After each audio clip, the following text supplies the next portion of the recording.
वर्णिवेशरमणीय दर्शनं मन्दहासरुचिराननाम्बुजं पूजितं सुरु नरोत्तमैर्मुदा धर्मनन्दनमहं विचिन्तये।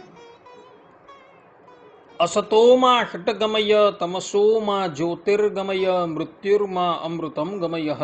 ओम शान्तिः शान्तिः शान्तिः।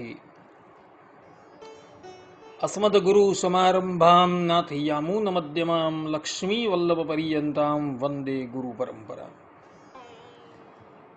આજની જ્ઞાન સભાની અંદર પધારનારા બધા જ ભગવદ ભક્તોને વેદાંતાચાર્ય, પુરાણ ઇતિહાસાચાર્ય, એમ ફિલોસોફી શાસ્ત્રી રાકેશભાઈના હિતપૂર્વક જય સ્વામિનારાયણ. ભક્તો, આજની આ જ્ઞાન સભાની અંદર આપણે બધા શ્રીમદ ભાગવત સ્કંદ 1 અધ્યાય 7 માં આવતા દ્રૌપદીજીના 5 પુત્રના પૂર્વજન્મનો વૃત્તાંત, તેઓનો અશ્વત્થામાના હાથે વધ કેમ થયો, આ વિષય પર થોડી વાત શ્રવણ કરશું. તો બધા જ શ્રોતાગણો ધ્યાનપૂર્વક આ પ્રવચન શ્રવણ કરે અને એને આત્મસાત કરી દે. પ્રાય બધા જ લોકો ઘણા બધા વક્તાના મુખે શ્રીમદ ભાગવતની કથા તો સાંભળતા જ હશે, અને એના અર્થાત કે ભાગવતના પ્રથમ સ્કંદના 7મા અધ્યાયમાં કથા આવે છે કે દ્રૌપદીના 5 પુત્ર પ્રતિવિંધ્ય, શુટસોમ, શ્રુતકર્મા, શતાનિક અને શ્રુતકીર્તિ, આ 5 પુત્રોનો વધ મધ્યરાત્રિના સમયે અશ્વત્થામાએ એઓને પાંડવ સમજીને કરી દીધો હતો, અને એઓના મસ્તકો કાપીને એ દુર્યોધનની પાસે લઈ ગયો હતો. હવે કોઈ પણ વ્યક્તિને જિજ્ઞાસા થાય કે દ્રૌપદીના આ 5 પુત્રો જે મહાભારતના યુદ્ધમાં પણ કૌરવ પક્ષી કોઈ પણ યોદ્ધા થકી મૃત્યુ ન પામ્યા, અને રાત્રિને વિશે નિદ્રા અવસ્થામાં અશ્વત્થામાએ એનો વધ કેમ કર્યો. તો આ સંબંધમાં આ દ્રૌપદીના 5 પુત્રના પૂર્વજન્મની કથા અવલોકન કરવા યોગ્ય છે. જે કથા માર્કંડેય પુરાણની અંદર આવે છે. ત્યાં પ્રસંગ એવો છે કે જ્યારે દેવરાજ ઇન્દ્રએ કપટથી ગૌતમના ધર્મપત્ની અહલ્યાની સાથે વ્યભિચાર કર્યો, અને એને લઈને મહર્ષિ ગૌતમે અહલ્યાને પથ્થર થઈ જવાનો શાપ આપ્યો,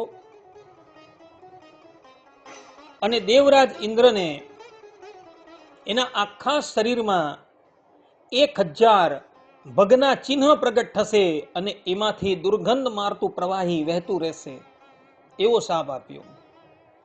અને એને લઈને દેવરાજ ઇન્દ્રના શરીરમાં જે ક્રાંતિ હતી, જે તેજ હતું, એ બધું જ તેજ બહાર નીકળી ગયું, અને એ તેજને વિશ્વ દેવતાઓએ ગ્રહણ કરી લીધું, જેને લઈ વિશ્વ દેવતાઓ અતિશય ક્રાંતિયુક્ત થઈ ગયા. એક સમયની વાત હતી, આ 5 વિશ્વદેવોએ મહામુનિ વિશ્વામિત્રના ક્રોધ અને તેમના કેટલાક નિયમોની ટીકા કરી. વિશ્વામિત્રજી એ ગરમ દળના નેતા છે. ઋષિઓની અંદર પણ ગરમ દળ અને શાંત દળ આવે છે. ગરમ દળમાં દુર્વાસા ઋષિ, વિશ્વામિત્ર, ભૃગુ એ લોકો આવે છે, અને શાંત દળમાં વશિષ્ઠ છે, વાલ્મીકી છે, પુલસ્ત છે, ઇત્યાદિ ઋષિઓ આવે છે. તો આ ગરમ દળના નેતા એવા મહામુનિ વિશ્વામિત્રમાં જે સાહજિક ક્રોધ હતો, તથા તેઓએ કેટલાક જે નિયમ બનાવેલા હતા, એ નિયમોની ઘોર ટીકા આ વિશ્વદેવો કરે છે. અને એને લઈને આ વિશ્વ દેવતાઓએ વિશ્વામિત્રના ક્રોધના ભાજી થવું પડે છે.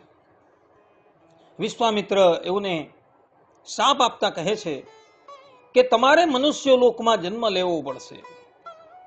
આ પ્રમાણે જ્યારે વિશ્વામિત્રએ કહ્યું એટલે આ વિશ્વદેવો મહર્ષિના ચરણમાં પડી ગયા અને પોતાના અપરાધ બદલ ક્ષમા યાચના કરવા લાગ્યા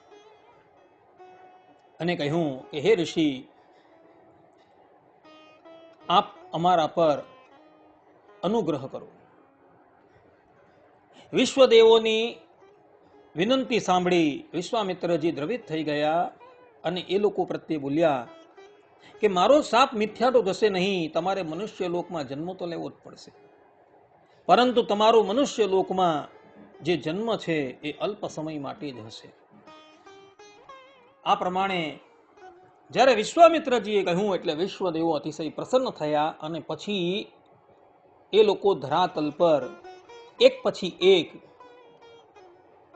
યુધિષ્ઠિર, ભીમસેન, અર્જુન, નકુલ અને સહદેવના તેજથી દ્રૌપદીના ગર્ભ થકી જન્મ લેતા હતા. ત્યારે એ લોકોના નામ હતા, યુધિષ્ઠિર થકી જે બાળક પ્રગટ થયું તેનું નામ હતું પ્રતિવિંધ્ય, ભીમસેન થકી સુતસોમ, અર્જુન થકી શ્રુતકર્મા, નકુલ થકી શતાનિક અને સહદેવ થકી શ્રુતકીર્તિ નામના બાળકનું પ્રાગટ્ય થયું. અને જ્યારે એ લોકોની ઉંમર 16 વર્ષની હતી અને એ સમયે કૌરવો અને પાંડવો વચ્ચે કુરુક્ષેત્રના મેદાનમાં ભયંકર સંગ્રામ થાય છે અને એ યુદ્ધ 18 દિવસ ચાલે છે અને 18મા દિવસના અંતિમ ભાગમાં ભીમસેન દુર્યોધનને પોતાની ગદા વડે ધરાશાયી કરી દે છે. દુર્યોધન ધરાશાયી થઈ જાય છે. પાંડવ લોકો પોતાના શિબિરમાં આવી જાય છે. તે વખતે કૌરવ પક્ષના 3 મહારથી બચી ગયા હતા, જેનું નામ હતું કૃતવર્મા, કૃપાચાર્ય અને અશ્વત્થામા. એવો રાત્રિને વિશે અર્ધમૃત પ્રાય દુર્યોધનની પાસે આવે છે અને તે વખતે દુર્યોધન અશ્વત્થામાને કહે છે કે અશ્વત્થામા, મરતા મરતા મારી એક ઈચ્છા છે, તું મને પાંડવોના કપાયેલા મસ્તકના દર્શન કરાવી દે. હું તારો કૌરવ સેનાના પ્રધાન સેનાપતિ પદ પર અભિષેક કરું છું. આ પ્રમાણે કહી પોતાના રક્ત વડે દુર્યોધને અશ્વત્થામાનું તિલક કર્યું અને પછી અશ્વત્થામા, કૃપાચાર્ય અને કૃતવર્મા મધ્યરાત્રિને વિશે પાંડવોના શિબિરમાં પ્રવેશે છે અને ત્યાં એ લોકો કટલેઆમ મચાવે છે. અને તે સમયે અશ્વત્થામા ભૂલથી દ્રૌપદીના 5 પુત્રને પાંડવ સમજી એના મસ્તક કાપી નાખે છે અને એ મસ્તક લઈને એ દુર્યોધનની પાસે આવે છે અને દુર્યોધનને કહે છે કે દુર્યોધન, આ પાંડવોના મસ્તક છે, પરંતુ દુર્યોધન જુએ છે તો આ મસ્તક પાંડવોના નથી હોતા, પરંતુ એના પુત્રના હોય છે. અને પુત્રના મસ્તક જોઈ દુર્યોધન અશ્વત્થામાને ખૂબ ફટકાર લગાડે છે. આ પ્રમાણે દ્રૌપદીના પુત્ર અકાળમાં મૃત્યુ કેમ પામ્યા એનું કારણ એવો પૂર્વજન્મમાં વિશ્વદેવ હતા અને એ વિશ્વદેવોને વિશ્વામિત્રનો શાપ હતો કે તમે મનુષ્ય લોકમાં અલ્પ સમય માટે જ જન્મ લેશો અને એમનો કાળ પૂરો થઈ ગયો હતો અને એટલે માટે એઓ અશ્વત્થામાના હાથે કાળના મુખમાં ગયા હતા. આ પ્રમાણેની કથા માર્કંડેય પુરાણની અંદર આવી છે. બધા જ લોકો આ વાત જે છે એ આત્મસાત કરી રાખે અને ભાગવતની કથા જ્યારે શ્રવણ કરે ત્યારે આ ચરિત્ર જો તમે આત્મસાત કરેલું હશે તો તમને એ કથા સમજવામાં ઘણી સરળતા પડશે. આટલું કહીને હું મારા પ્રવચનને અહીં વિરામ આપું છું. સર્વે સંતો નિરામયઃ, સર્વે સુખીનો ભવંતુ, સર્વે ભદ્રાણિ પશ્યન્તુ, મા કશ્ચિદ દુઃખ ભાગ ભવેદ. અસ્તુ. જય સ્વામિનારાયણ.